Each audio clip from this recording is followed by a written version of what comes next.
Salam sejahtera bagi kita semuanya. Yang saya hormati Bapak Dr. Wirni Eka Putra SEMS ini CIKNR CSR selaku dosen pengampu tata kelola keuangan pemerintahan, dan yang saya sayangi teman-teman sekalian. Di sini saya akan mempresentasikan yaitu tentang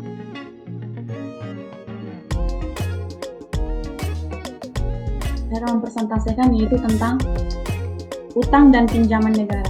Sebelum saya mempresentasikan utang atau pinjaman negara, izinkan saya memperkenalkan diri terlebih dahulu. Perkenalkan, nama saya Desia Yulia Simatupang dengan NIM B1B12220. Saya dari Prodi Ilmu Pemerintahan Fakultas Hukum Universitas Jambi. Di sini saya akan mempresentasikan yaitu yang pertama tentang macam dan ciri utang negara. Macam dan ciri dari utang negara terbagi menjadi 4. Yang pertama yaitu reproductive debit, dijamin seluruhnya oleh kekayaan negara dan sama besarnya. Yang kedua yaitu liquid debit, utang tanpa jaminan kekayaan. Yang ketiga itu pinjaman sukarela dan pinjaman paksa. Yang keempat ada pinjaman dalam negeri dan pinjaman luar negeri. Selanjutnya itu sumber utang negara. Pada dasarnya sumber utang negara dapat dikelompokkan menjadi 4 sumber, yaitu A daripada individu dan masyarakat, B dari sektor perusahaan, C dari bank umum, dan D dari bank sentral. A daripada individu sebagai kreditur, B lembaga keuangan bukan bank sebagai kreditur, C bank-bank umum sebagai kreditur, D bank sentral sebagai kreditur. Nah, selanjutnya yaitu tentang beban dan utang negara. Terbagi menjadi 2, utang luar negeri dan utang dalam negeri.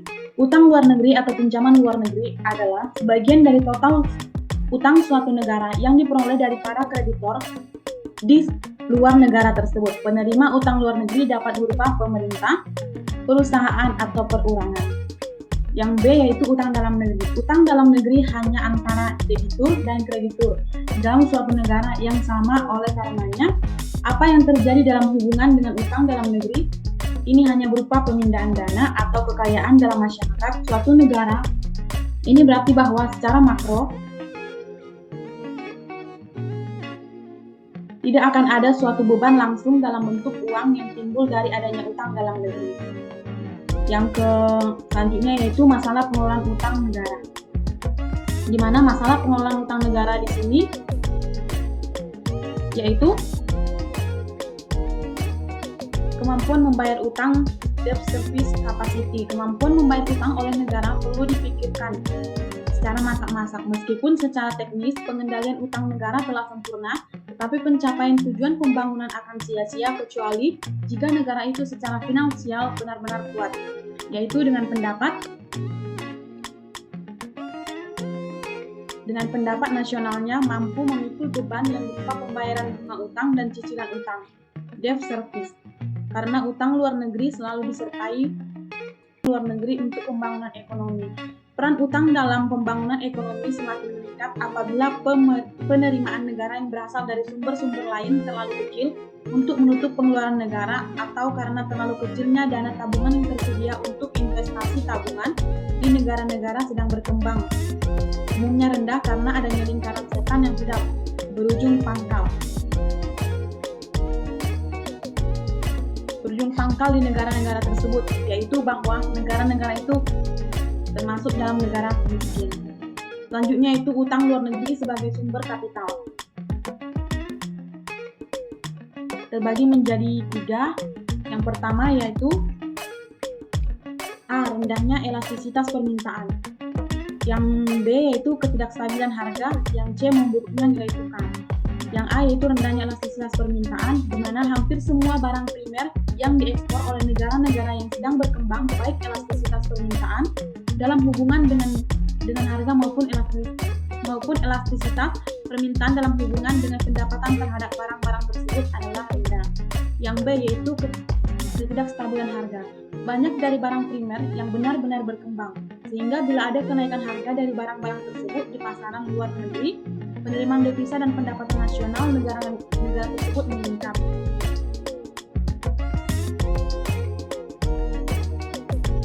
Dan akan mendorong bertambahnya produksi barang-barang tersebut, walaupun tidak dalam waktu yang begitu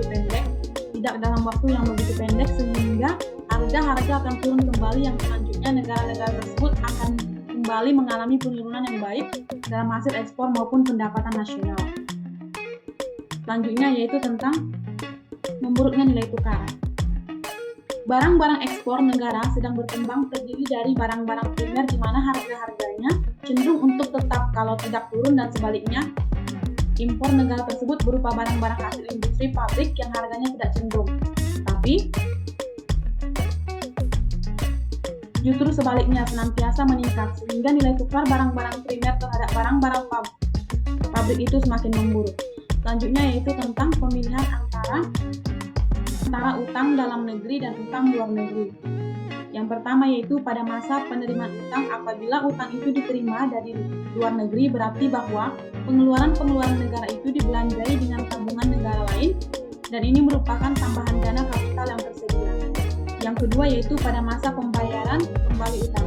Pembayaran bunga dan cicilan utang untuk utang dari dalam negeri sendiri hanya berupa pemindahan dana dari suatu kelompok orang kepada kelompok orang lain di negara.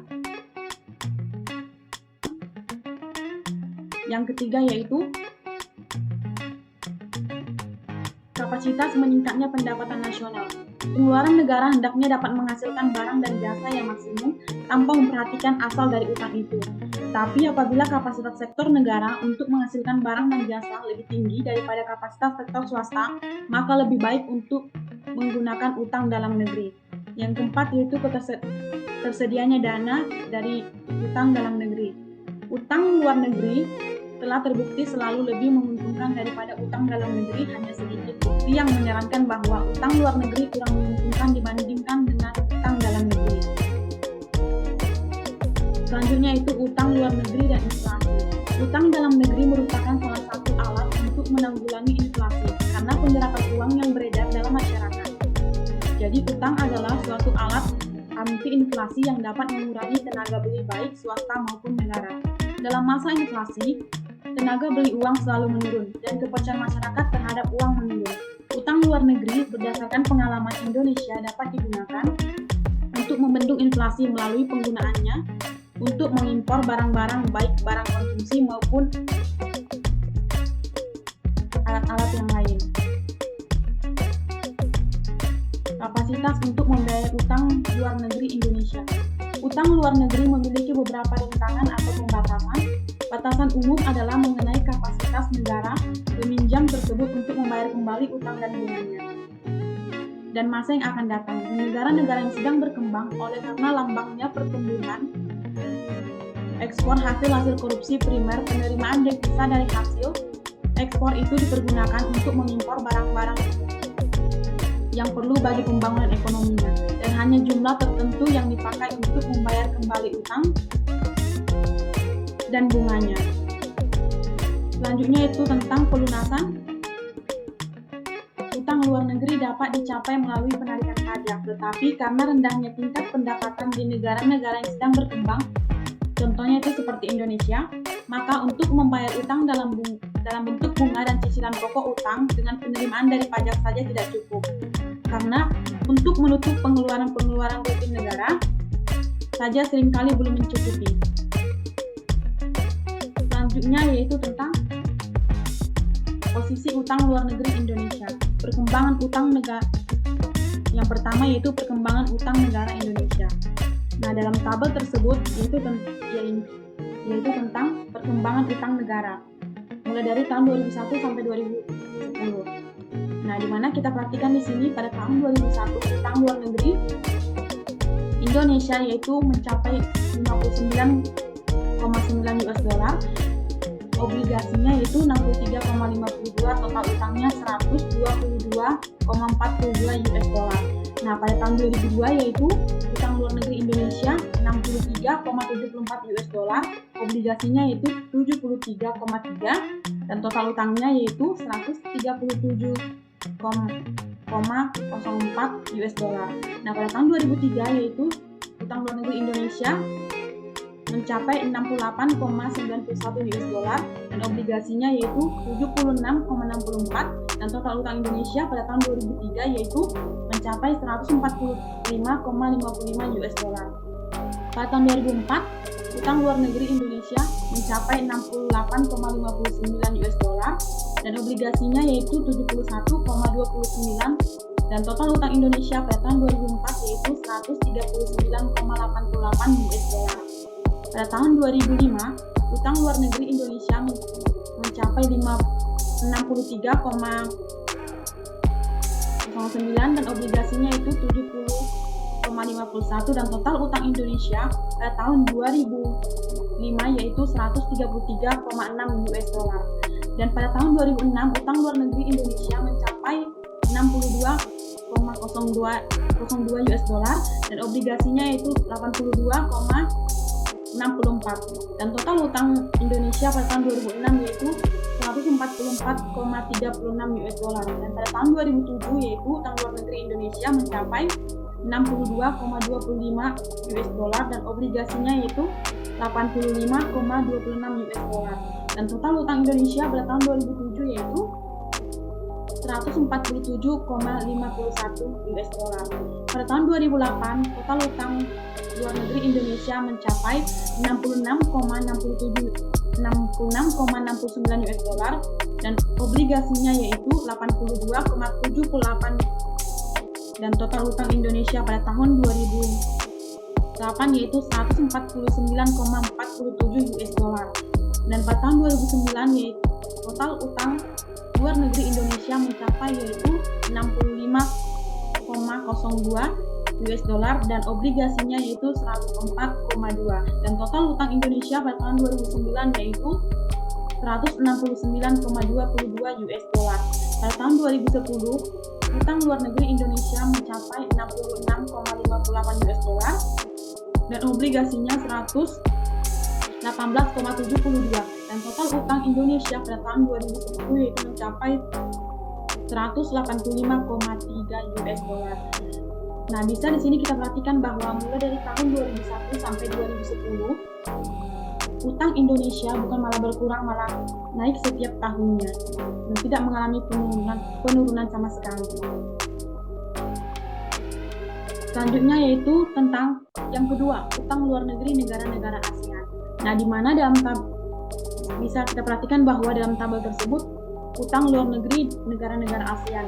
Nah, di dalam tabel tersebut Indonesia mencapai urutan pertama utang paling besar pada tahun 1977, di mana utang Indonesia pada tahun 1977 yaitu 2.443 US dollar dan pada tahun 1979 bukan malah mengalami penurunan, yang ada malah meningkat sebanyak yaitu 13,326 US dollar.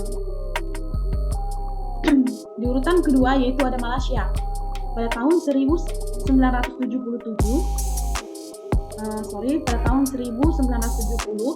utang Malaysia yaitu 390 US dollar dan pada tahun 1979 utang Malaysia sebanyak 3.004 US dollar. Yang ketiga yaitu ada Filipina. Pada tahun 1970 utang Filipina sebanyak 633 US dollar dan pada tahun 1979 mengalami peningkatan yaitu 5.180 US dollar. Dan yang keempat yaitu ada Singapura, di mana utang Singapura pada tahun 1970 yaitu 152 US dollar dan pada tahun 1979 utang Singapura sebanyak 1.323 US dollar.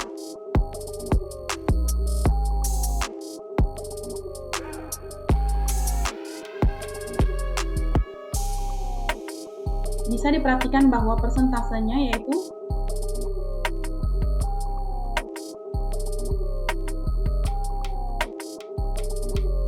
dari 1970 sampai 1979 Indonesia menempati peringkat paling tinggi yaitu 445% dan Malaysia yaitu 670% dan Filipina yaitu 718% dan Singapura 770%.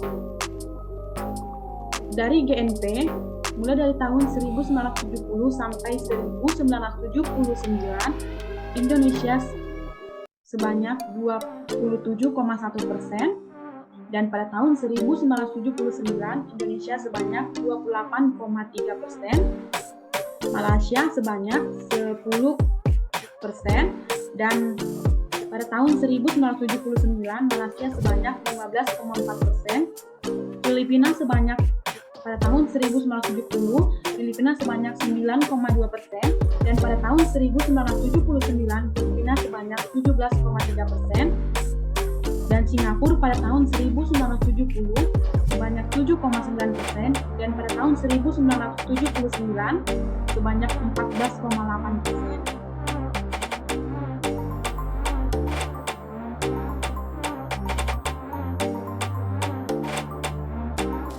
Yang terakhir ada Thailand, di mana utang Thailand pada tahun 1970 sebanyak 322 US dollar, dan pada tahun 1979 sebanyak 2.699 US dollar. Persentasenya Thailand mulai dari tahun 1970 sampai 1979 sebanyak 738%. Dan dari GNP Thailand terdapat pada tahun 1970 sebanyak 4,9%, dan pada tahun 1979 sebanyak 9,9%. Nah, dapat kita perhatikan bahwa dalam tabel tersebut di sini ada terdapat dari 5 negara tersebut yang paling rendah yaitu terdapat pada negara Thailand. Selanjutnya yaitu tentang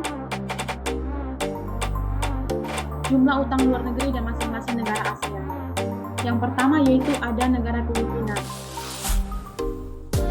di mana jumlah utang negara Filipina pada tahun 1999 yaitu sebanyak 5.180 US dollar, dan yang urutan kedua yaitu ada negara Indonesia, negara kita, yaitu jumlah utang Indonesia pada tahun 1999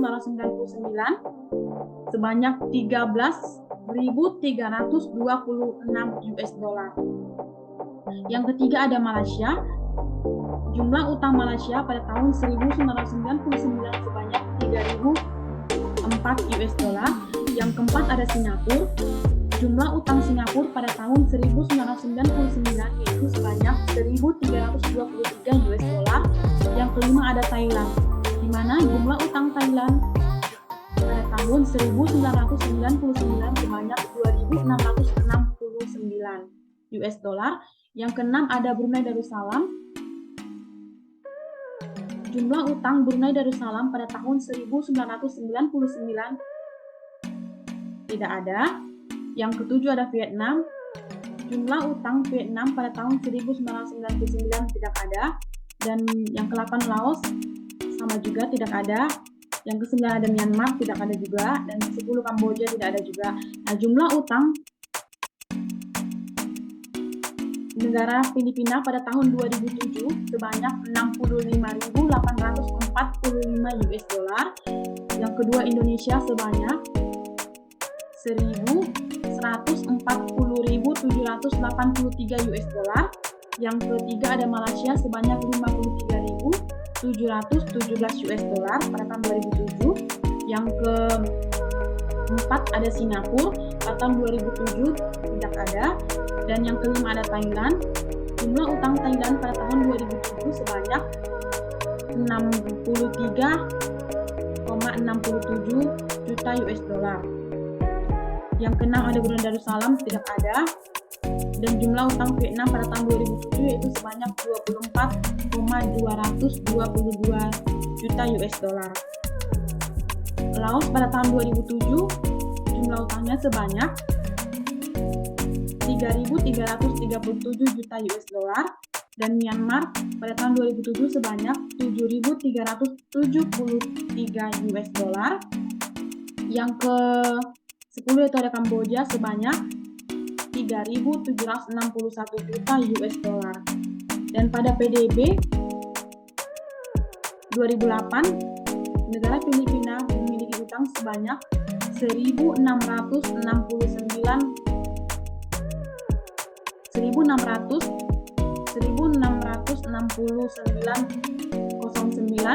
juta US dollar dan Indonesia sebanyak 514.389 juta US dollar dan Malaysia sebanyak 194.927 juta US dollar dan Singapura sebanyak 94,957 juta US dollar dan Thailand sebanyak 260.693 US dollar.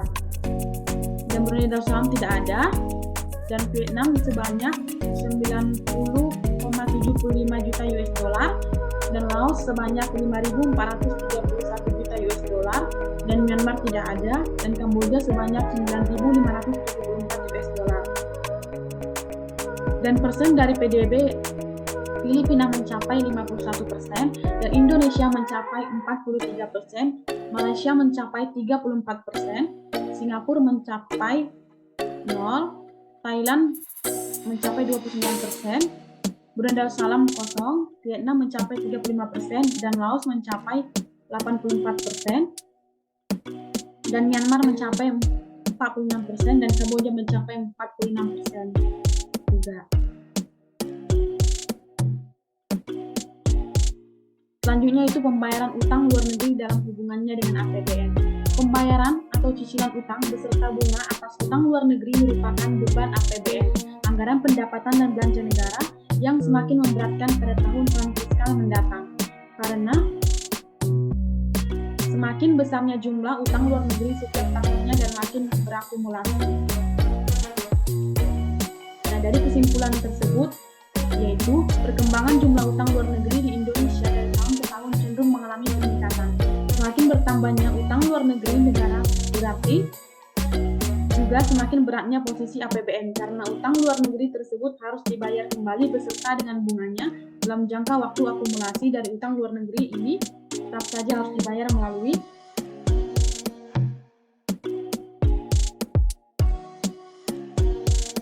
APBN.